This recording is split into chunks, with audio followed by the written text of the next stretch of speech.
gran història està condada. Avui celebren al Chef Capravo la primera jornada de l'arròs del Delta de l'Ebre. És una jornada per posar en valor tot el bo que té el producte i tot el bo que té la terra del Delta de l'Ebre. Nosaltres hem vingut aquí en col·laboració amb Capravo, ja per donar a conèixer els productes de Nomen. Nosaltres com a productors d'arròs ara estem en plena inundació de camps, és un moment important per a tots els productors de Nomen i en aquest cas el que volem transmetre també als consumidors d'arrossos, tot el que és l'arròs dins al món gastronòmic. Primer que tot hem presentat el sotabosc, que és una seqüència de plats una mica que ens trobaríem al bosc.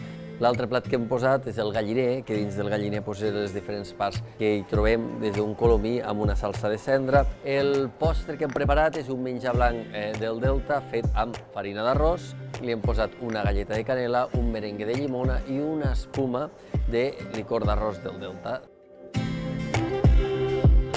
Ha fet una presentació acorrent al plat, vull dir, hemos ido ja a una teatralització del plat. Vull dir, en aquest galliner, aquest sotobosc, vull dir, m'ha semblat preciós.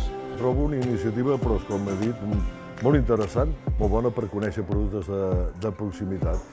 Clar, aquesta vegada, a més, ha tocat l'arròs, que diguéssim seria el meu plat fort, i mai millor dit. I la veritat és que estic disfrutant moltíssim. Són idees, no? I jo des del meu Instagram el poder visualitzar que en altres venuts, perquè al final les mares de família que treballem, tots sempre estem jota, caballo y rey, ¿no? Como diem, bueno, pues cosas novas, ¿no? Es interesante porque, por un lado, productos que puedes encontrar en el supermercado, preparados por grandes chefs, ¿no? Y luego con un resultado que los puedes hacer realmente en tu casa, ¿no? Con arroces Nomen, pues parece todo como más fácil, se cocina súper bien. Os he explicado así un par de truquillos para que no se pase el arroz y de momento me está sorprendiendo mucho.